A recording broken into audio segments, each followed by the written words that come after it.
ये मैं आपको सुनने वालों को भी समझा दूं सादा से अल्फाज में। मैं 1997 की फार्मासिस्ट ग्रेजुएट, बल्कि जब मैं as a quality operation head होती हूँ, जब कोई रेगुलेटर आते हैं या कोई सीनियर आते हैं, दवा बनाना जो है ये बड़ा एक टेक्निकल फील्ड है, इसके पीछे पूरी एक साइंस है। जाली अद्वियात की एक टर्म है जिससे लोग बहुत डरे हुए होते हैं और ये है भी, ठीक है। दवा ही गलत थी, उसमें टी या बी का कोई डिफरेंस था। ब्रांड की बात आ रही थी ना कि कहाँ पर एलोपैथी इज मस्ट, कहाँ पर होम्योपैथी इज मस्ट, और इट गिव्स अ रिजल्ट। 8 में उनके वो स्टैंडर्ड्स थे जो अभी भी मेरा ख्याल है चंद एक फार्मास्यूटिकल होंगी पाकिस्तान में। पूरी दुनिया में सिर्फ एक एलोपैथी नहीं है, और बड़े तरीक़ेकार हैं जिसके तहत कुछ चीज़ों में जब आपको इमरजेंसी आपको रिक्वायर्ड है, जब आपको खुदा न खासा एक्सीडेंटल सिचुएशन आ गई, ऑलिव ऑयल के साथ उसको हेल्दी जॉइंट ऑयल मैंने किया है और it has an excellent miracle results. अब ये बी सेल बुलेट, ठीक है, टी सेल टारगेट, हम प्राइस पे कंट्रोल क्यों नहीं कर पा रहे? इसीलिए नहीं कर पा रहे। बिस्मिल्लाहिर्रहमानिर्रहीम। बोलचाल में टेबल टॉक की एक और एपिसोड में आप सबको खुशामदीद कहते हैं। उम्मीद करते हैं कि आप खैरियत से होंगे। चैनल को सब्सक्राइब नहीं किया तो कर लीजिए, बेल आइकन को दबाइए ताकि टेबल टॉक के इस सिलसिले को जहां से ये टूटा था हम दोबारा से जोड़ सकें। एक नई एपिसोड और इस अज़्म के साथ कि सीखने सिखाने का ये सिलसिला इसी तरह से जारी और सारी रहेगा। आज का एपिसोड बहुत ही स्पेशल होने वाला है। आपका कभी डॉक्टरों के साथ कोई पाला पड़ा हो, मेडिसिन के साथ कभी कोई पाला पड़ा हो, ये ऐसा मुमकिन हो ही नहीं सकता कि किसी घर में डॉक्टर्स या मेडिसिन का आना जाना ना लगा रहा हो। दुआ तो यही है कि अल्लाह पाक सबको सेहत तंदुरुस्ती दें, लेकिन क्या क्या चीज़ें बैक एंड पर चल रही होती हैं, इससे मुंसलिक बहुत सारी मालूमात आज आपको मिलने वाली है। सो बने रहें, जुड़े रहें। हम अपने मेहमान की तरफ बढ़ते हैं, उन्हीं से उनका तारुफ हम जानेंगे। नाम, पहचान, कब, क्या, कहाँ, कैसे, ये सब कुछ जो है वो बताएंगे। अस्सलाम वालेकुम डॉक्टर साहब। अस्सलाम वालेकुम। कैसी हैं आप? अल्लाह का शुक्र। स्टेज आपका है, नाम अपना बताएं, कब से कर रही हैं, क्या क्या कर रही हैं, क्या क्या कर चुकी हैं, ताकि हमारे जो सामीन और नाजरीन है वो जान सकें। जी थैंक यू वेरी मच। मैं एक्चुअली नाम मेरा है शहरबानो और बेसिकली मैं एक सीनियर फार्मासिस्ट हूँ और मोर देन 24 इयर्स मेरा experience pharmaceutical industry, R&D, quality control, quality assurance. और मीनवाइल मैंने फिर होम्योपैथी को थोड़ा सा एक्सप्लोर किया। कुछ ऐसे मिरेकल्स हुए फैमिली में, मुझे थोड़ी सी क्यूरोसिटी हुई कि ये क्या है, इसके पीछे क्या साइंस है, सही, ये शिफा कैसे देती है। फिर मैंने होम्योपैथी को पढ़ा, वो वाली डिग्री ली, फिर उसको प्रैक्टिस किया और साथ साथ अपनी फार्मास्यूटिकल इंडस्ट्री और मैन्युफैक्चरिंग का जो मेरा स्किल है बेसिकली R&D का, उसको मैं साथ साथ लेके चलती रही। ठीक है। अच्छा, ये करने के बाद फिर मुझे ये क्यूरोसिटी हुई कि होम्योपैथी वैसे दे देना और बात है कि इसकी मैन्युफैक्चरिंग के पीछे क्या साइंस है, सही, पोटेंटाइज कैसे होता है। फिर मैंने वो ज्वाइन किया। वो वैसे अमूमी तौर पे कहा जाता है कि वो ये तो देखने में एक जैसी गोलियां होती हैं। हाँ जी, वो मेरे लिए एक बड़ी, क्योंकि मैं फार्मा की फील्ड से थी। अच्छा, तो मुझे वो हुआ कि अब मैंने इसमें जाके घुस के अंदर देखना है कि ये क्या है। ये क्या? Then I join homeopathic pharmaceutical. कम से कम 3 साल 4 साल मैंने उनके साथ अंदर घुस के काम किया। पोटेंटाइज कैसे होता है, पोटेंसियाँ कैसे बनती हैं, ये जो सक्सेशंस झटके लगाकर हम पोटेंसी बनाते हैं 1 से 2, 2 से 3 और फिर हम जाते हैं 1 MCM तक, वो क्या होता है, वो हुआ। उसको फिर अपने प्रैक्टिस में शामिल किया, रिजल्ट्स भी मिले।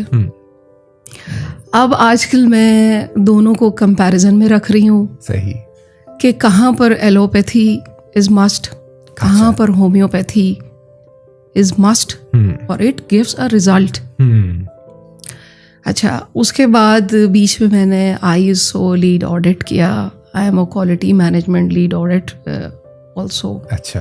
SGS से, क्योंकि फार्मास्यूटिकल इंडस्ट्री में जब इंसान होता है तो आपको पता है ये क्वालिटी मैनेजमेंट में हमें ये चीज़ें करनी पड़ती हैं। क्वालिटी ऑडिट में बहुत अच्छे कर लेती हूँ। अच्छा। किसी फार्मास्यूटिकल इंडस्ट्री में आप मुझे घुसा दें तो मैं आधे घंटे में आपको सारा उनका कटा चटा खुल जाएगा सामने। बिल्कुल।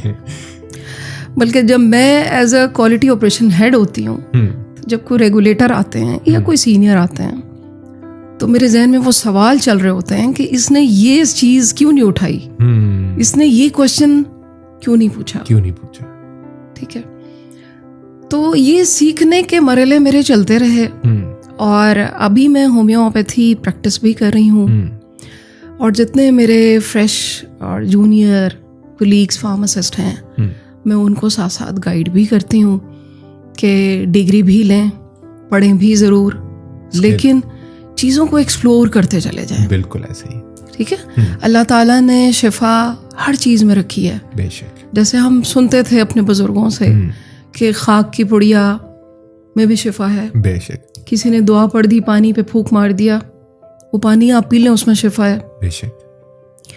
तो एक्सप्लोर करते चले जाएं।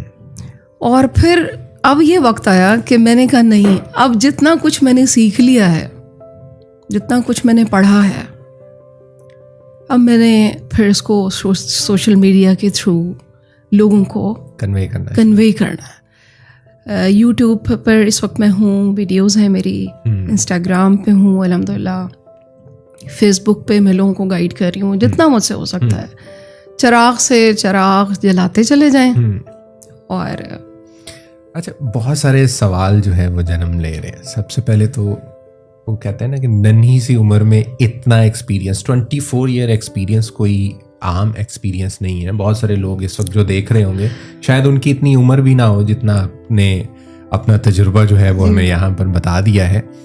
तो ये 24 साल के एक्सपीरियंस में यकीनन बहुत सारी हर्डल्स आई होंगी या बहुत कुछ आपने और प्लान किया होगा ज़िंदगी में और आप फिर पहुँच यहाँ पर गई, या ऑटोमेटिकली आपने सोच ही कुछ ऐसा रखा था और शुरू दिन से ही ऐसे चलती आई?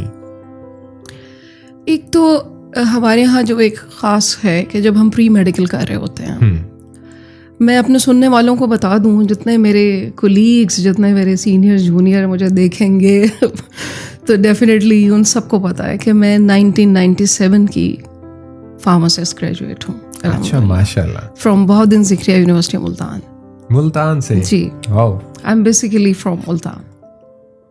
अच्छा, तो फिर हमसाई निकली। मैं भावलपुर से, मेरा ताल्लुक। जी मैं बचपन, स्टडीज, यूनिवर्सिटी सब सही, अल्हम्दुलिल्लाह। तो फिर ये करने के बाद एक्सपीरियंस 97 में जब डिग्री मिली ना, तो 98 में मेरा जो फर्स्ट स्टेप था ना, दैट वाज मल्टीनेशनल वाइथ। अच्छा। गुलबर्ग में होती थी ये। ठीक है। आप तो उस वक्त बहुत छोटे होंगे। बहुत छोटे। गुलबर्ग में थी ये वाइथ मल्टीनेशनल। सही। ठीक है। वहाँ पर मेरा फर्स्ट स्टेप था। ठीक। और वो ऐसा था कि जैसे किसी ख्वाबों की दुनिया में हम पढ़ के निकले। वो गेट के अंदर घुसते थे तो ऐसा लगता था जैसे आप यूरोप। सही, बिल्कुल। उनका मल्टीनेशनल सेटअप, एनवायरनमेंट, बिल्कुल वर्किंग। बिल्कुल। उस ज़माने में 98 में उनके वो स्टैंडर्ड्स थे जो अभी भी मेरा ख्याल है अब चंद एक फार्मास्यूटिकल होंगी पाकिस्तान में। वो एक बड़ा अच्छा एक्सपीरियंस था।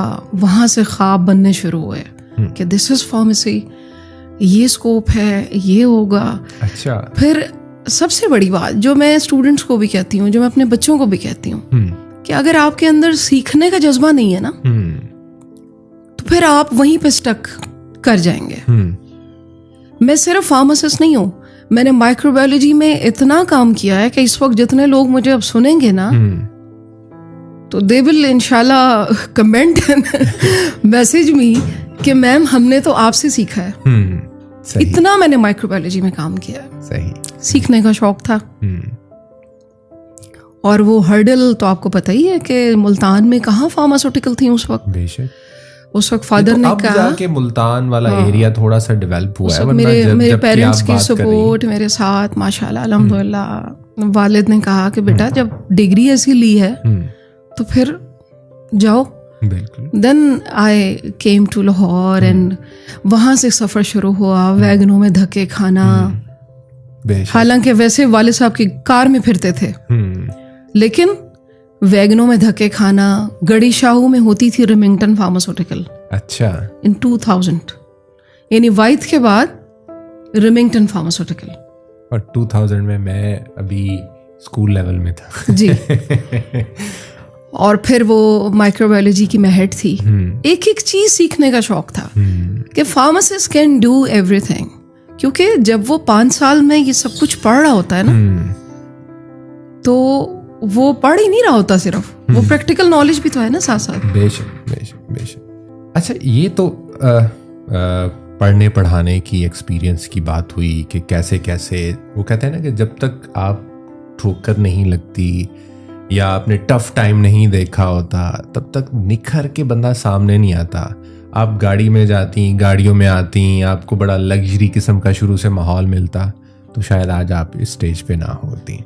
तो यकीनन किसी भी स्टेज के ऊपर किसी लेवल पे पहुंचने के लिए आपको टफ टाइम देखना ज़रूरी होता है। अच्छा, बहुत सारे सवाल मेरे जहन में आ रहे हैं, आपकी ही बातों से जो है वो सवाल मैं अखज़ कर रहा हूँ। होम्योपैथिक, एलोपैथिक से होम्योपैथिक, ये क्या मतलब बिलीव नहीं है उसके ऊपर, या कोई मिरेकल देखा है आपने इस तरफ, या दोनों की रिसर्च आपने देखी है? क्या डिफरेंस क्या है? देखिए, बिलीव तो है। मेडिकल साइंसेस ने जितनी तरक्की की है उससे तो इनकार नहीं किया जा सकता। बिल्कुल। जितनी रिसर्च हुई है, जितना, और पूरी दुनिया में सिर्फ एक एलोपैथी नहीं है, और बड़े तरीक़ेकार हैं जिसके तहत सेहत लोगों को दी जाती है। बाकायदा ट्रेनिंग्स होती हैं, माइंड साइंसेस के थ्रू लोग सेहतमंद हो जाते हैं। आपने देखा भी होगा, लोग भी जानते हैं। ये बात नहीं है कि बिलीव नहीं है, क्यूरोसिटी थी, उसको सीखा, रिजल्ट्स भी मिले। फिर ये देखा कि मेडिकल साइंसेस कुछ चीज़ों में जब आपको इमरजेंसी आपको रिक्वायर्ड है, जब आपको खुदा न खासा एक्सीडेंटल सिचुएशन आ गई जहां आपके पास ऑप्शन ही नहीं कि अब आप उस चीज़ में घिर चुके हैं, तो फौरन आपको फर्स्ट एड चाहिए। उसको वक्त तक आपको कोई सर्जरी, कोई मेडिकल एड, ठीक है। लेकिन अब जो मेरा इस लाइन में आने का मकसद कि मैं लोगों को ये बता सकूं कि छोटी छोटी ऐसी बीमारियां जिनको आप अपने तक आने से पहले बहुत आराम से रोक सकते हैं, क्योर कर सकते हैं। हर्बल रेमेडीज, क्योंकि मेरा हर्बल में भी बहुत काम है। अच्छा। मैं हर्बल फॉर्मुलेशन की एक्सपर्ट हूँ और इस वक्त मैं अपना एक ब्रांड रन कर रही हूँ। अच्छा, माशाल्लाह। क्यू बोटानिका मेरा अपना ब्रांड है। ठीक है। और उसमें माशाल्लाह मेरी तकरीबन 7-8 प्रोडक्ट हो गई हैं। ठीक है। और मैंने मोरिंगा पे ही रिसर्च की, मोरिंगा पे ही सारा कुछ किया। ठीक है। और हमारे इलाके में तो है भी बहुत ज़्यादा है। हमारे वहाँ पे आपको पता है कल्टीवेशन होती है, तो वो मैं मंगवा कर उसको मैं इन्फ्यूज़ करती हूँ। अच्छा। उसका मैं एक हेयर ऑयल जिसके मुझे बहुत अच्छे रिजल्ट एंड फीडबैक मिला। अच्छा। हम सोशल मीडिया मार्केटिंग ही करते हैं। ठीक हो गया। इसी तरह इन्फ्यूज़ करके मैं ऑलिव ऑयल के साथ उसको हेल्दी जॉइंट ऑयल मैंने किया है, और it has an excellent miracle results. अच्छा। For pain, joints and muscles. अच्छा। तो रिजल्ट मिल गए ना। हम ये नहीं कह सकते कि ये दर्द की गोली अगर मेरी मेज पर पड़ी है तो इस गोली ने ही मुझे आराम देना है। कायनात की और कोई चीज नहीं है जो मुझे आराम दे सकती है, ऐसा नहीं है। मैंने खुद देखा फार्मासिस्ट होते हुए मेरे बच्चे, मेरा बड़ा बेटा माशाल्लाह जो इंजीनियरिंग कर रहा है जी, उसको ये नहीं पता कि टैबलेट जबान पे रख के खाते कैसे हैं पेनाडोल। अच्छा जी। उसको सिर्फ ये पता है कि दिस इज रेमेडी। मुझे ये प्रॉब्लम होगा तो मैं सिर्फ मामा को बताऊंगा और मुझे ये ग्लोब्यूल्स एंड माशाल्लाह ही इज हेल्दी। मैं अपने बच्चों का इम्यून सिस्टम क्यों डाउन कर दूं, जबकि मैं एक चीज जानती हूँ कि एंटीबायोटिक का गैर ज़रूरी इस्तेमाल मेरे बच्चों के जिस्म में जो बेनिफिशियल बैक्टीरिया हैं उनको भी जिनकी ज़रूरत है हर वक्त हमें, वो उसको भी किल कर दें, और फिर इम्यून लेवल इस लेवल पर आ जाए कि खुदा ना खासा जैसे ही वायरल फैले बच्चा फौरन उसको कैच करता है। उसकी रीज़न क्या है अगर आप कहते हैं तो वो भी बता देती हूँ लोगों को। रीज़न ये है कि सबको पता है कि B cells and T cells lymphocytes जो आपका बॉडी का डिफेंस सिस्टम है, ठीक है, कुदरत ने बनाया हुआ, सब चीज़ें अंदर बिल्ट इन है, जैसे आपके लैपटॉप में, जैसे आपके। अब ये बी सेल बुलेट, ठीक है, टी सेल टारगेट, ठीक है। मेरे फिजियोलॉजी के टीचर ने मुझे ये 2 लफ्ज बताए थे, आज तक याद है और मुझे भी याद है। T target, B bullet. Target वाले ये करते हैं कि जैसे बॉर्डर पे खड़ी हुई जो फौज होती है ना, ठीक है, उनको कुछ साइन एंड सिग्नल्स होते हैं उनके पास। मैंने पढ़ी नहीं है फौज, लेकिन मुझे आइडिया है कि उनको कुछ हिंट्स, कुछ साइन एंड सिग्नल कि भाई ये वाला जब खतरनाक आउट ऑफ द बॉर्डर इशारा आए ना तो समझ आना कि कोई खतरा है, आ रहा है। हाँ। ये करेंगे टी वाले। और जैसे ही वो बॉडी में एंटर हो जाएगा, टी वाला बी को बताएगा कि बुलेट का काम करना है, चलो शाबाश, बंदूकें सीधी करो, अब इसको बंदूकें सीधी करो, अब इसको खत्म करना है जरासीम को। ठीक है। और इनकी इतनी मेमोरी होती है बी टी सेल्स की और बी की कि ये अपनी मेमोरी यादाश्त में रख लेते हैं उसको। अच्छा, कि ये जरासीम आया था लास्ट सितंबर अक्टूबर में, उसने अपने ब्रेन में उसकी कोडिंग को याद कर लिया, बॉडी को बता दिया कि ये वही चीज है, एंटीबॉडीज बनाना शुरू कर दो। लेकिन जब आपने अपनी बॉडी को उससे एक्सपोज ही नहीं होने दिया, आपने कहा एंटीबायोटिक खिला दो और वहीं पे उसको सुला दो, ना वो रिकग्नाइज कर पाया, ना वो अगली दफा के हमले के लिए तैयार कर पाया। हुआ क्या? आपकी बॉडी इफेक्ट हो गई। मतलब मैदाने जंग हमने दिया ही नहीं। तो क्यों ना हम home remedies, classical basic knowledge है, ठीक है, हम उसको पढ़ें, हम उसको समझें। एलोपैथी की जहाँ ज़रूरत है आप बिल्कुल कंसल्ट करें, लेकिन जहाँ आप देखते हैं कि ये छोटी रेमेडी से भी काम चल सकता है, ठीक है। अभी रात का वाकया मैंने आपको बता दिया ना कि 11 बजे फ़ोन आया है कि मैम कैनूले लगे हुए हैं बच्चों को, इंजेक्शंस दिए जा रहे हैं आईवी, बट कफ का ये हाल है कि बच्चा सांस की नाली जो है वो बिल्कुल स्टिफ हो चुकी है, बच्चा सांस ही नहीं ले पा रहा, इतनी कफ है। तो फिर उसने हस्बैंड भेजे, फिर मैंने होम को रेमेडी बना के दी, माशाल्लाह बच्चा बहुत बेहतर था सुबह। अच्छा, एक अजम्पशन है, जैसे अभी हम एलोपैथिक, होम्योपैथिक या होम रेमेडीज़ की बात कर रहे हैं, कि अगर घर में कोई होम रेमेडी कर रहा है या फिर वो होम्योपैथिक की तरफ आ रहा है, तो अक्सर अमूमन जो घर के बड़े हैं या फिर के रिलेटिव्स हैं वो कहते हैं कि यार ये पैसे बचाने के चक्कर में या ये इन्वेस्ट नहीं करना चाहता। तो क्या समझती हैं ये कॉन्सेप्ट, ये जो लोगों की थिंकिंग है, इसको कैसे ख़त्म किया जा सकता है? और क्या होम रेमेडी का या फिर जो होम्योपैथिक है उसका असर बिल्कुल एलोपैथिक की तरह फ़ौरन से मुमकिन है? जैसे किसी को फ्लू हो जाता है, जैसे आपने अभी कहा सर में दर्द है, हम लेते हैं 15 मिनट बाद हम रिलैक्स फील करना शुरू कर देते हैं। बिल्कुल। लेकिन कॉन्सेप्ट ये है कि होम्योपैथिक में या फिर होम रेमेडी में ऐसा कुछ नहीं है। ये मैं आपको सुनने वालों को भी समझा दूं सादा से अल्फाज में। होम्योपैथी जिस फिलॉसफी पे काम करती है ना, वो काम करती है वाइटल फोर्स पर, ठीक है। वाइटल फोर्स क्या है? हेनीमैन जो इसके बानी हैं, ठीक है, he was a German physician basically, बिल्कुल, वो खुद एक फिजिशियन थे, ठीक है। उन्होंने कहा कि बॉडी के अंदर एक वाइटल फोर्स है, ठीक है। वाइटल फोर्स क्या है? जो कुदरत ने आपको अंदर एक इम्यून डिफेंस सिस्टम दिया है, बॉडी टू बॉडी वेरी करता है, ठीक है, ठीक है। एक बीमार आदमी का वाइटल फोर्स और है, एक सेहतमंद का और है, ठीक है। एक ऐसे बंदे का वाइटल फोर्स और है जो साल से एंटीबायोटिक्स को इस्तेमाल करता रहा, ठीक है। जब हम होम्योपैथी रेमेडी देते हैं ना, तो वो बहुत मिनिमम डोज में जाकर इस तरह क्योर करती है कि वो आपके वाइटल फोर्स को पहले स्टडी करती है, ठीक है, कि वाइटल फोर्स इस वक्त क्या कह रही है आपकी बॉडी की, ठीक है। बॉडी के अपनी उस वाइटल फोर्स पर वो दवा फिर अपना रिस्पॉन्स शो करती है, ठीक है। सम केसेस में ऐसा होता है, जैसे एक्यूट केस है, अभी बैठे बैठे नाक बहनी शुरू हुई, ठीक है, मैं सामने बैठी थी या मरीज मेरे पास एंटर हुआ तो उसने कहा जी 10 मिनट पहले मैं तो ठीक बैठा हुआ था, एकदम से मेरी नाक बहना शुरू हुई और आंखों से मेरे पानी आना शुरू हो गया। अच्छा। मैंने फौरन सिम्टम को स्टडी किया और दिस इज कॉल्ड एक्यूट। सही। मैंने एक्यूट में उसकी बॉडी का सारी सिचुएशन को स्टडी किया, रेमेडी बनाई, अपने बैठे बैठे सामने ही मैंने उसकी जबान पे रखी, 20 मिनट के अंदर वो बिल्कुल रिलैक्स था। ठीक है, दैट इज क्या है वो रेमेडी? वो है allium cepa. What is Allium cepa? Allium cepa is Allium cepa is manufactured from प्याज। अच्छा। प्याज। होम्योपैथी में ये जो मिथ्स है ना कि खुदा ना खास्ता इसके अंदर पता नहीं क्या है और क्या है, मोर देन 500 तो उसके अंदर प्लांट्स हैं। अच्छा।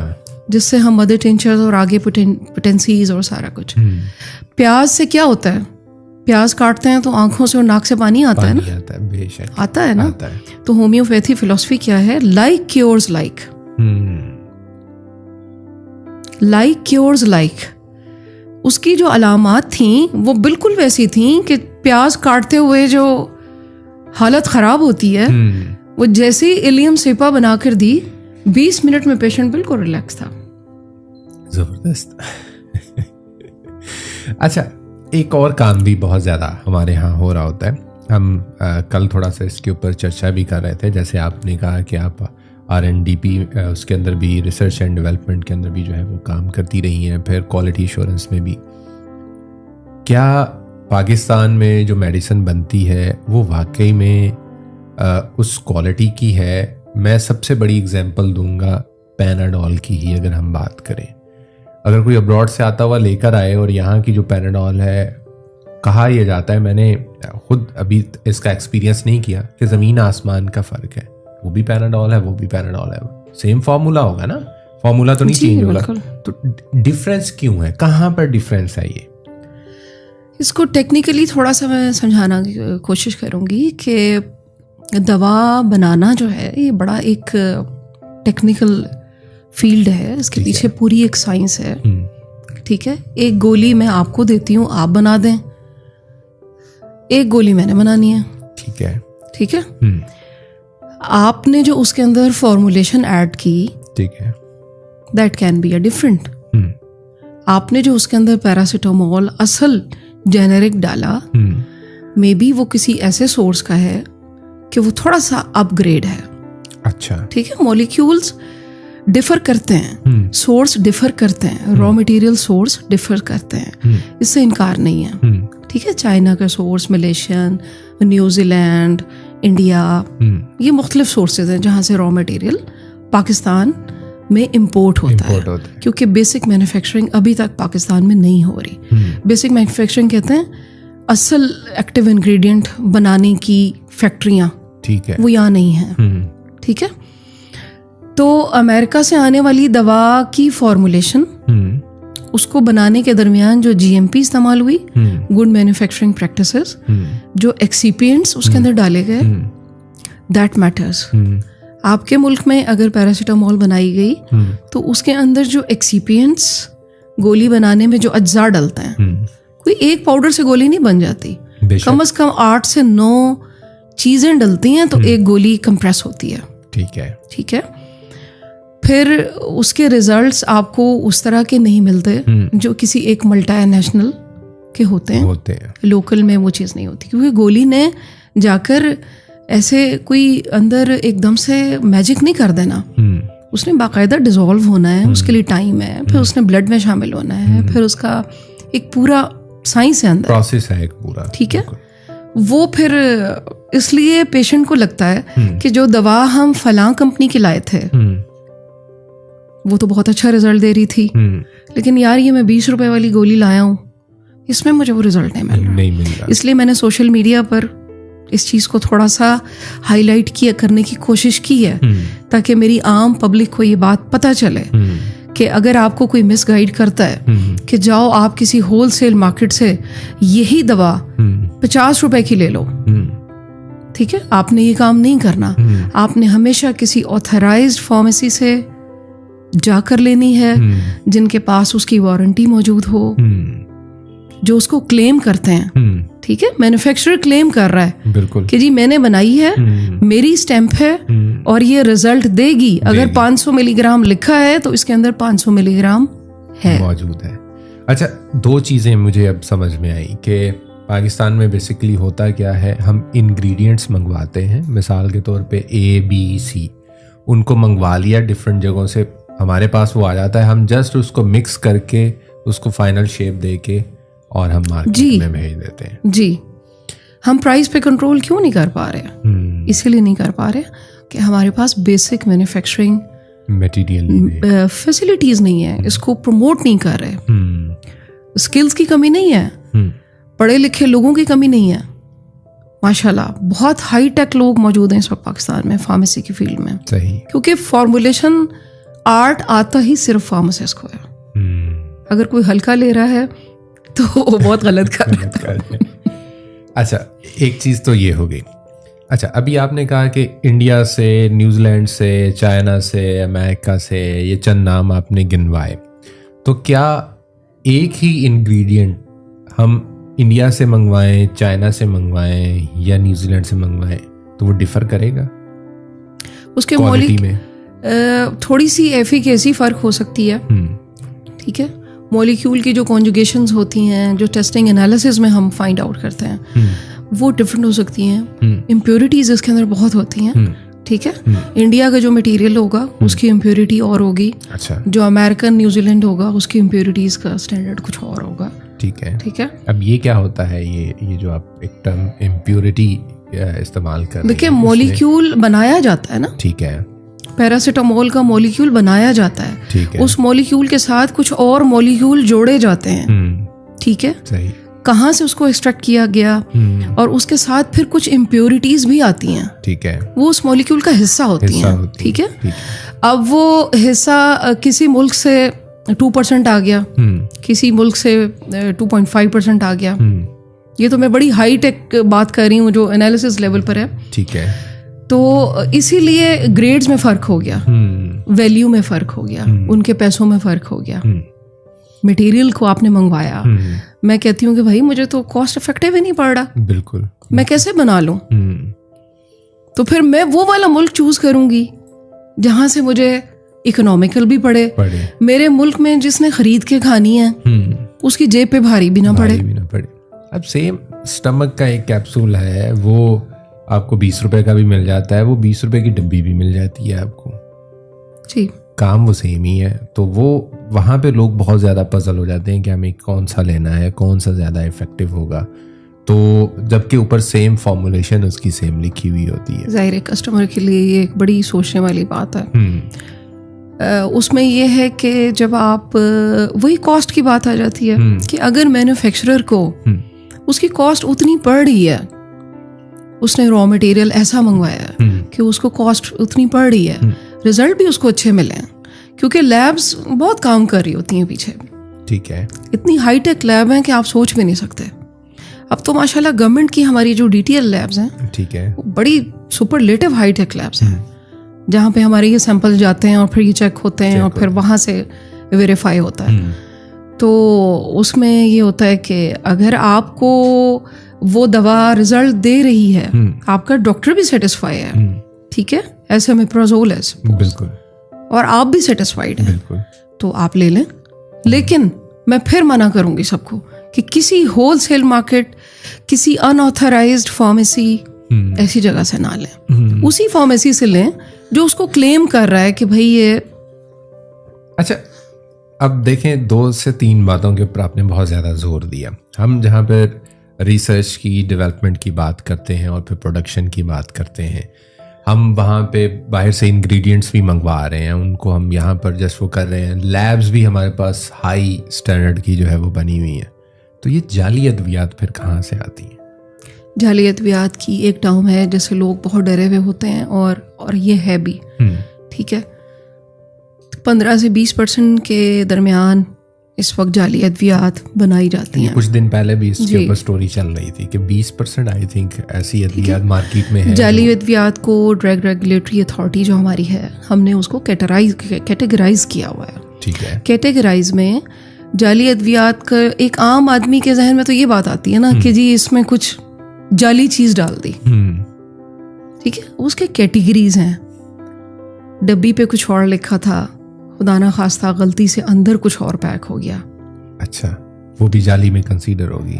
टाइप्स है ना इसकी। अच्छा, सुपोरियस है, इस तरह से 1 2 3 4 इस तरह है। मिस ब्रांडेड है, सब स्टैंडर्ड है, ठीक है। मिस ब्रांडेड में आता है, बैज नंबर ऊपर कुछ और था, लेकिन मिस्टेक्स तो आपको पता है, ह्यूमन एरर्स तो हर जगह होते हैं परसेंटेज।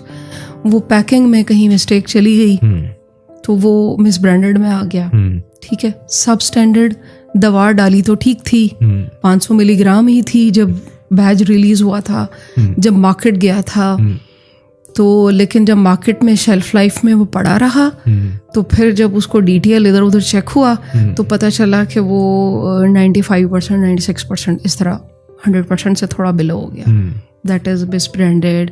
सुपोरियस मोर डेंजरस कि डालना कुछ और था, डाला कुछ और। ये सबसे खतरनाक और लीथल डेंजरस, जिसके ऊपर बहुत से हमारी पेनल्टीज हैं जो रेगुलेटरी। तो आम लेमैन के लिए ये बात परेशानी वाली तो है, लेकिन इसके पीछे बहुत से अदारे हैं जो काम कर रहे हैं। बहुत सीनियर लोग हैं जिन्होंने शिकंजे बड़े सख्त किए हुए हैं, बड़ा सिस्टम काम करता है। लेकिन आपको पता है कि हर माशरे में वो एक नेगेटिविटी होती है कि इसको 2 नंबर तरीके से कैसे। हमेशा मेरी एक वीडियो है यूट्यूब पर, ठीक है, मैंने जो बनाई ही इसी टॉपिक पे थी कि जाली अद्वियात से आप कैसे बच सकते हैं। ठीक हो गया। फिर बात वही आएगी कि एक ऑथराइज्ड के पास जाएं, वहां से आप लें, ताकि कल को आप उसे क्लेम भी कर सकें। उसके पास क्लेम मौजूद है, उसके पास पूरी वारंटी मौजूद है, डिस्ट्रीब्यूटर की, होलसेलर की, मैन्युफैक्चरर की। जैसे ही कंप्लेंट आएगी वो फौरन भेजेगा वहां पर, ठीक है। उसके पीछे एक पूरी टीम है जो काम कर रही है। तो आप कम से कम पूछ तो सकते हैं ना किसी प्लेटफॉर्म पे। बिल्कुल, वहां पे फार्मासिस्ट मौजूद हो। कहते हैं कि 10 रुपए बच जाए, हम किसी एक कोने खुदरे वाली दुकान, आप फार्मासिस्ट वहाँ मौजूद है अगर, तो फार्मासिस्ट से आप कंसल्ट करें, आप उससे पूछें, आप उसे कहें जी आप अगर ये 20 रुपए वाला आप मुझे दे रहे हैं या दे रही हैं तो आप अपना स्टैंप कर दें कि भी ये उसी तरह से एफिकेसी भी देगी, रिजल्ट्स भी देगी और मेरी सेहत भी अपनी जगह पर रहेगी, नुकसान नहीं पहुंचाएगी। लोगों को अवेयरनेस नहीं है। मैंने जो अब ये बोलना शुरू किया, मैं चाहती हूँ कि एक आम आदमी को सारी बातें पता चलें, सारी ना पता चलें, 50 60 70% तो पता चले। कम से कम वो जाके डिबेट तो करे ना, अपने हक के लिए बात। किसी की मिरास नहीं है फार्मेसी, किसी की मिरास नहीं है MBBS, किसी की मिरास नहीं है। अभी आप यूरोप इधर उधर देखते हैं ना, लोगों को कितना पता है इस बारे में कि हमें खुद पता होना चाहिए कि हमारे साथ हो क्या रहा है। मेरे एक बड़े अच्छे दोस्त हैं, तो ऐसे ही मजाक में हम गपशप कर रहे थे, तो उन्होंने कहा कि मैंने तो अभी से अपने बच्चों का मुस्तकबिल सोच लिया। जी क्या कहते हैं जी, एक को डॉक्टर बना देना है, एक को मैंने वकील बना देना है, एक को मैंने इस मतलब कि उसने जितने भी कोई 5-7 वो थे ना, जितने भी मेन एरिया, उन सब में एक बच्चे को, ताकि जो है एक बच्चा जो है वो हो, ताकि हम जब उसकी बात करें या उस तरफ जाएं तो हमें मसाइल ना हो। तो बात वही आ गई कि अवेयरनेस नहीं है, जिनकी वजह से हमें फिर इन मसाइल। मैं अपने हर वीडियो पर एक थंबनेल या इस किस्म का, या जैसे मेरी रील्स आपने अगर देखी हो, तो मैं पब्लिक अवेयरनेस का एक मैसेज जरूर देती हूँ कि लोग थोड़े अट्रैक्ट होंगे कि ये हमारे मतलब की बात है, ठीक है, हमें इसको समझना है। और हेल्थ केयर प्रोवाइडर्स, ये मेरा मैसेज समझ लें इस वीडियो के थ्रू, इस पॉडकास्ट के थ्रू। हेल्थ केयर प्रोवाइडर्स जो हैं या और फील्ड के लोग हैं, ये हम सब एक चेन की तरह काम करते हैं। जैसे कि ऑर्गेनाइजेशन में इंटीग्रेटेड मैनेजमेंट सिस्टम पे काम हो रहा होता है ना, इसी तरह हेल्थ केयर प्रोवाइडर्स सब एक चेन के साथ जुड़े हुए हैं। डॉक्टर फार्मासिस्ट के बगैर कुछ नहीं, फार्मासिस्ट डॉक्टर्स के बगैर कुछ नहीं, पैरामेडिकल स्टाफ के बगैर हम दोनों ही कुछ नहीं। अच्छा, इसी बात को थोड़ा सा मैं आगे लेके चलूँगा। अब मुझे थोड़ा सा गाइड कीजिएगा कि अक्सर लोग होता है जो भी किसी फार्मेसी पे हम जाते हैं तो बाकायदा वो लाइसेंस्ड होती है जी। किसी न किसी एक ऐसा बंदा होता है जिसने उसका कोई कोर्स कर रखा है, क्वालिफाइड होता है, वो कैटेगरी ए फार्मासिस्ट कहलाते हैं। जी बिल्कुल। जो फार्मेसी के लिए डॉक्यूमेंट जाते हैं वो कैटेगरी ए फार्मासिस्ट हैं। बिल्कुल। अब इन कैटेगरीज पे भी हम थोड़ी सी बात करेंगे, ये ए बी सी क्या होता है। वहां पर जाता है एक बंदा और कहता है कि जी मेरे सर में दर्द है, मेरे पेट में दर्द है, तो मुझे कोई मेडिसिन दे दे, तो वो मेडिसिन उठा के दे देता है। तो क्या ये ठीक है? जी, इन मेडिसिन को कहते हैं OTC, ओवर द काउंटर। ठीक है। ये FDA अप्रूव्ड टर्म है बेसिकली। ठीक है। Food and drug administration, America की जो अथॉरिटी है। ठीक है। ओवर द काउंटर मेडिसिन, ये OTC मेडिसिन जो होती हैं ये अलाउ होती हैं देना, जिनमें पेन किलर्स आ सकते हैं, जिनमें आपका कोई ऐसे हेल्थ के इश्यूज आ सकते हैं कि जी मेरे कान में दर्द हो रहा है या इस किस्म की चीज़ें, ठीक हो वो अलाउ होती हैं। वो फार्मासिस्ट भी दे सकते हैं। इसके अलावा फार्मासिस्ट का कोई असिस्टेंट मौजूद है जो क्वालिफाइड है, जो एक्सपीरियंस्ड है, वो भी दे सकते हैं। लेकिन जो प्रिस्क्रिप्शन मेडिसिन हैं जिनके ऊपर लिखा हुआ होता है, ठीक है, जिनके ऊपर आपने कभी देखा किसी के ऊपर R लिखा होता है और सर्कल होता है ऊपर? नहीं। कभी देखेगा किसी मेडिसिन का जो पैक होता है टैबलेट का, ठीक है, खासतौर पे टैबलेट कैप्सूल, उसमें R होता है और ऊपर सर्कल होता है, दैट इज प्रिस्क्रिप्शन मेडिसिन। ठीक हो गया। मतलब उसके ऊपर तंबीह कर दी, लिख दिया कि ये मरीज को अलाउ नहीं है कि जाए खरीद ले और इस्तेमाल शुरू कर दे और साल हा साल फिर उसको खाता ही रहे आंखें बंद करके कि जी ये तो बस बड़ा आराम दे रही है, तो बड़ा कमाल कर दिया इसने। अच्छा, मिसेस के लिए कुछ मेरी मेडिसिन चल रही थी, तो थोड़ा सा मुझे इस चीज़ का एक्सपीरियंस ये हुआ कि एक मेडिसिन डॉक्टर साहब ने लिखी, उसके सामने उसकी क्वांटिटी लिखी कि इतनी, और उस जगह पे उन्होंने स्टैम्प भी किया। और जब मैं फार्मेसी पे लेके गया तो मुझे सिर्फ उतनी ही क्वांटिटी वो मिली, ना एक ज़्यादा ना एक कम, और बाकायदा तौर पे उसका इंदराज भी हुआ, उन्होंने उसका इंदराज भी किया। बता देती हूँ। हाँ जी। तो चलें, वो चीज़ तो समझ में आती है। और फिर ये चीज़ें कि कुछ मेडिसिन बस वो चल रही होती है, कोई भी लेने के लिए जो लाइफ सेविंग मेडिसिन होती हैं, जो ख़ास तौर पर स्टीरॉइड्स होते हैं, ठीक है, स्टीरॉइड्स के बारे में बहुत एक आम बंदा भी जानता है, ठीक है, कि जी स्टीरॉइड्स हैं। स्टीरॉइड्स का इस्तेमाल एक ख़ास मदद के लिए होता है, उससे ज़्यादा आप कतन नहीं ले सकते, ठीक है। और बाकायदा डॉक्टर गाइड करते हैं कि जी इस तरह आपने इसको क्विट करना है, फिर कि 2 से 1.5 पर आना है, 1.5 से फिर हाफ पर आ जाना है, फिर करते करते इस तरह। हो सकता है कि वो आपकी वाइफ की कोई ऐसी मेडिसिन हो कि डॉक्टर साहब ने उसको स्टैम्प किया कि इतनी ही लेनी है, ये ना हो कि ये आपके पास आकर दोबारा फिर ये वाली ले जाएं, ये प्रिस्क्रिप्शन कहीं और दिखाकर ले लें। वो ये रीज़न होगी। हो सकता है कि वो कोई स्टीरॉइड हो। स्टीरॉइड बहुत स्ट्रिक्टली फॉलो अप इसका ज़रूरी होता है। अच्छा, एक और चीज़, थोड़ा सा अगर कोई डॉक्टर देख रहा है तो माजरत ख़्वाह हूँ, जितनी भी मेडिसिन बनाने वाली कंपनियां होती हैं ये बेतहाशा मराहत देती हैं डॉक्टर्स को। ये बात कोई ढकी छुपी नहीं है। ये मुझे बाकी कंट्रीज़ का नहीं पता, लेकिन पाकिस्तान में तो टूर्स भी करवाए जा रहे हैं, और वो अनलकीली फार्मास्यूटिकल ही दे रही होती है। बिल्कुल।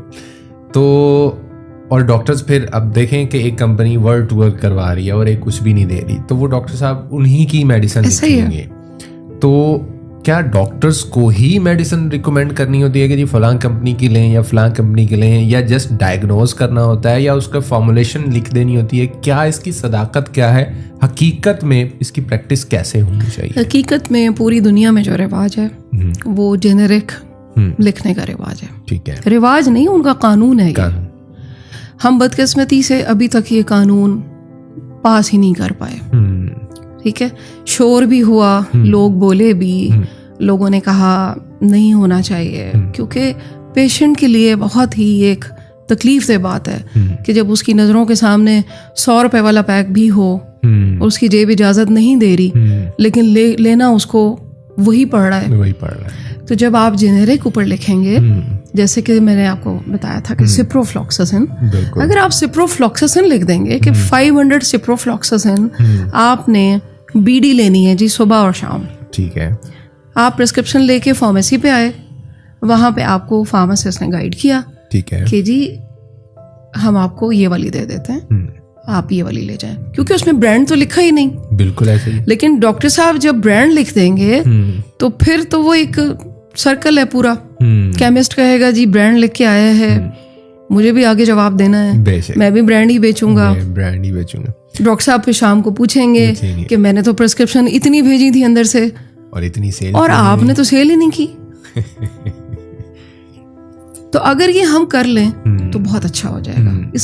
इसका एक बहुत बड़ा फायदा मैं आपको बताना चाहूंगी, जो एक लेमैन के लिए भी फायदेमंद है। ठीक है। जो मेरे अगर रेगुलेटरी के लोग मुझे देखेंगे तो शायद वो मुझसे तारीफ करें मेरी, मुतासिर हो जाए कि जब ब्रांड का नाम लिखा जाता है, ठीक है, उसमें मिस स्पेल होने के बहुत चांसेस होते हैं। ठीक है। मैंने अपनी आंखों से केसेस देखे हैं। मेरी माँ के साथ हुआ, वो 1.5 महीना गलत मेडिसिन खाती रही, वो डायबिटिक थी, वो उनके घुटने ख़त्म हो चुके थे, वो मेरे पास नहीं थी, वो भाई के पास थी। मेरे पास होती तो शायद वो मुझे दिखा देती कि बेटा देखो तो सही मैं क्या खा रही हूँ। मैंने कहा ठीक है, भाई माशाल्लाह आर्मी में है। तो वो हुआ क्या कि डॉक्टर साहब की हैंड राइटिंग ऐसी थी। पहले तो मेरा ख्याल है कि डॉक्टरों की हैंड राइटिंग पे काम करवाना बहुत ज्यादा जरूरी है। वो कर लें तो ज्यादा अच्छा है ना, क्योंकि उसका नुकसानात है ना, प्रिस्क्रिप्शन हैंडलिंग के बहुत नुकसानात हैं। 50% वो है गलत मिस हैंडलिंग ऑफ प्रिस्क्रिप्शन।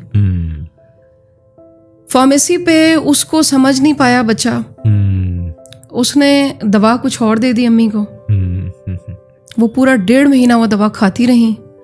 जब उनका फोन आया कि मैं बिल्कुल मरने वाली हूँ और मेरा मैदा ख़त्म हो चुका है और मुझे कुछ हजम नहीं हो रहा, फिर मैंने उनसे कहा कि वीडियो ऑन करें और मुझे एक प्रिस्क्रिप्शन और दिखाएं।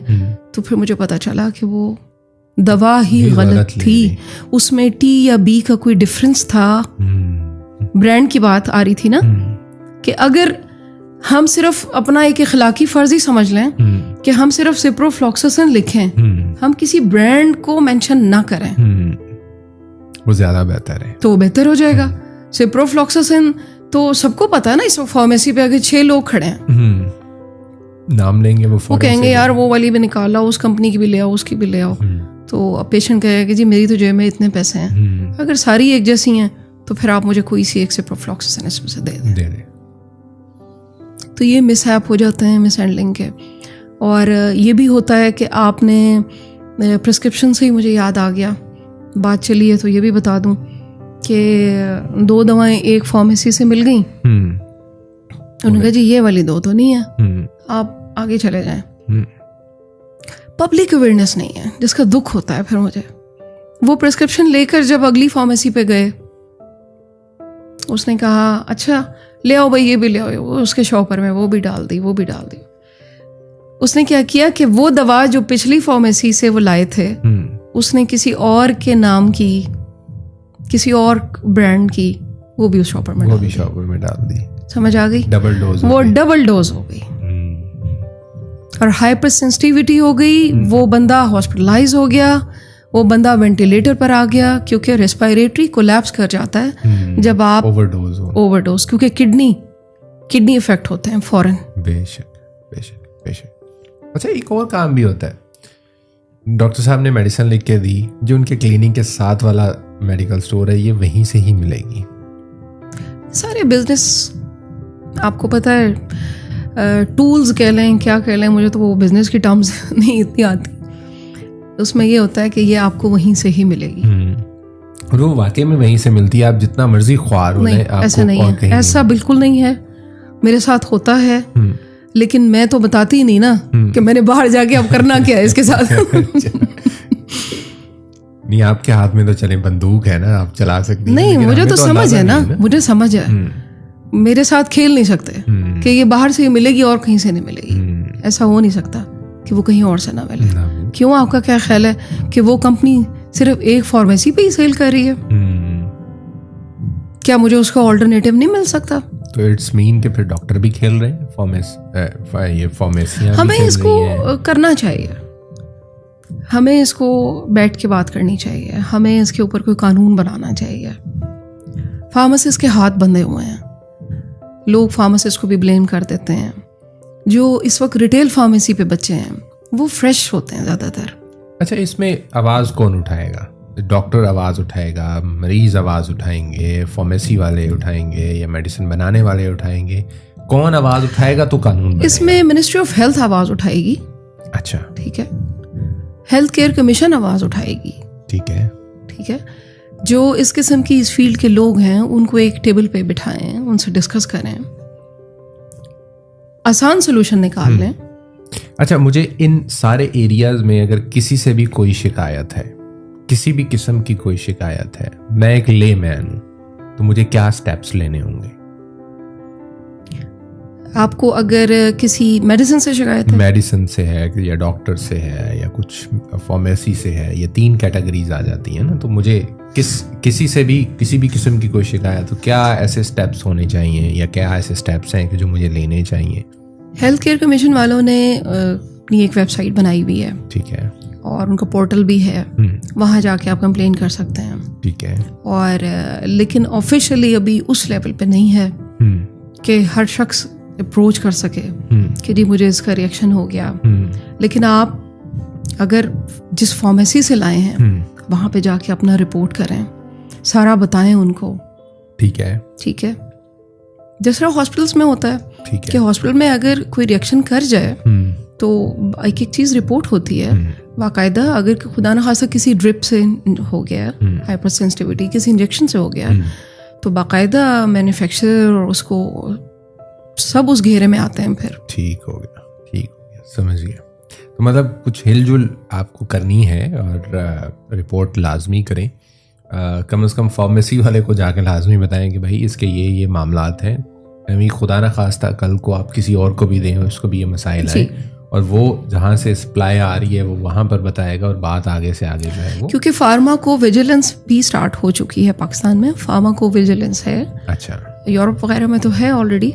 फार्माको विजिलेंस मीन कि मैंने दवा बनाकर, मैं मैन्युफैक्चरर हूँ, मैंने मार्केट में दे दी, मुझे अब वहाँ से उसका फीडबैक चाहिए, मुझे क्लिनिकल फीडबैक चाहिए, मुझे जो हेल्थ केयर यूनिट्स बने हुए हैं मुझे वहाँ से उनकी एडवर्स रिएक्शन की रिपोर्ट चाहिए। मुझे ये चाहिए कि मेरे कितने मरीज खुश हुए जेब से पैसे लगा कर निकाल कर, जिसके लिए उन्होंने वो। तो दिस इज फार्माको विजिलेंस, ये भी स्टार्ट हो चुकी है और रेगुलेटरी अथॉरिटी ने इस पे काम शुरू कर दिया है। ठीक है। और एक मैंने आपसे कहा था कि हम अगर इसको प्रॉपर कर लें कि प्रोडक्ट का जो बार कोड होता है, ये 2 नंबर मेडिसिन में बहुत हेल्पफुल होगा।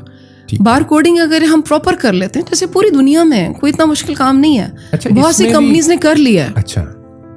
बहुत सी अच्छी कंपनीज ने अपनी पूरी प्रोडक्ट्स उन्होंने बार कोडिंग कर ली है। ठीक है। मोबाइल पे ऐप होनी चाहिए, आप जस्ट अपने मोबाइल से चेक करें और आपको कंपनी का नाम, प्रोडक्ट डिटेल सब कुछ आ जाएगी। ठीक है।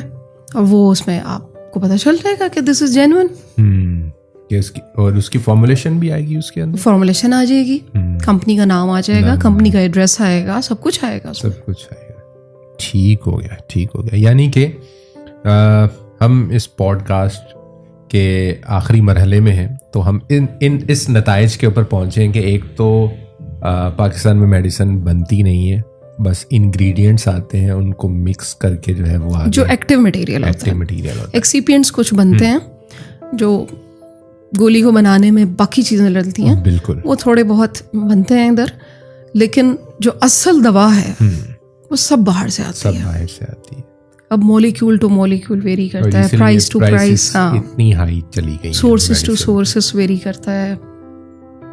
बांग्लादेश ने अगर दवा बनानी है तो वो अपना इकोनॉमी लेवल देखेगा ना कि रॉ मटेरियल कैसे मैंने इंपोर्ट करना है, कहाँ से करना है, किस कीमत का होना चाहिए, तो इसलिए फिर फर्क आ जाता है। 2 नंबर दवा की तो बात ही नहीं हो रही, ये हम 1 नंबर दवा की बात कर रहे हैं। एट द एंड शॉर्ट अगर आपसे पूछा जाए, होम रेमेडी एलोपैथिक या होम्योपैथिक? मुझसे अगर आप पूछें तो मैं कहूँगी सबसे पहले अपने आप को जान लें, अपनी सेहत को जाने, जो खा रहे हैं उसके बारे में आपको नॉलेज होना चाहिए। ठीक है। अगर बहुत ज़्यादा नहीं तो थोड़ा बहुत। ठीक है। ठीक है। फिर आपको ये पता होना चाहिए कि आपके राइट्स क्या हैं। अगर आप एक पेशेंट बन ही गए हैं खुदा ना खास्ता, तो फिर आपके राइट क्या हैं। कौन सी ऐसी बीमारियां हैं जहां आपने एलोपैथिक का रुख करना है, जहां डॉक्टर का मशवरा आपको चाहिए ही चाहिए। सीरियस कंडीशंस होती हैं, सर्जरीज होती हैं, बिल्कुल ऐसे हेल्थ के इश्यूज हैं जिसमें आपके पास और चारा नहीं है। लेकिन कुछ ऐसे इश्यूज कि मर्ज अभी तो आया ही नहीं, अभी तो सीजनल मसले चल रहे थे। किसी को फ्लू था घर में, किसी को खांसी थी, किसी को कुछ था। हमने क्या किया, हर किसी के हाथ में कैनुला लगवा दिया और हम 1 ग्राम के, मैं अपनी वीडियोस में बता रही हूँ कि एंटीबायोटिक सिर्फ बैक्टीरिया के खिलाफ काम करती है। एंटीबायोटिक वायरस के खिलाफ काम नहीं करती। वायरस कुछ भी नहीं है। वायरस एक खुद जिंदा रहने के लिए जिसको होस्ट चाहिए होता है, बैक्टीरिया चाहिए होता है। वायरस कुछ भी नहीं है। वायरस को तो आपकी बॉडी ने फाइट करना है। ठीक है। तो वो जब तक आप इन चीज़ों की पब्लिक मतलब छोटी छोटी अवेयरनेस नहीं रखेंगे या हम नहीं देंगे, हमारी आवाज़ अगर पहुंच सके लोगों तक, तो हम समझेंगे कि मेहनत हमारी थोड़ी सी उम्मीद करते हैं कि जी शुरू में जैसे मैंने आपसे अर्ज किया था कि हर घर में डॉक्टर्स, मेडिसन और इस शोबे से कहीं ना कहीं आपका वास्ता ताल्लुक़ पड़ता रहता है। तो हमने इस मुख्तसर से वक्त के अंदर बहुत कुछ समझने और समझाने की कोशिश की है, जिसमें मैं डॉक्टर साहिबा का बहुत मशकूर हूँ कि वो काफ़ी दूर से आई हैं। थैंक यू, आपका शुक्रिया। आई हैं, ये भी इनका बहुत बड़ापन है कि मैंने जस्ट इनसे रिक्वेस्ट की और ये फ़ौरन से आ गई। तो कोशिश करें कि जितनी भी फील्ड्स हैं आपके इर्द गिर्द, आपकी ज़िंदगी में जिनसे लेना देना कुछ ना कुछ होता है, उनकी कम से कम बेसिक इन्फॉर्मेशन आप लाजमी रखें, वो बहुत ज़्यादा ज़रूरी होती हैं। इंशाल्लाह ज़िंदगी ने साथ दिया तो किसी और एपिसोड में किसी और मौजू के ऊपर किसी और मेहमान के साथ गुफ्तगू होगी। अपना बहुत सारा ख्याल रखिएगा, दुआ में याद रखिएगा। टेक केयर, अल्लाह हाफिज़।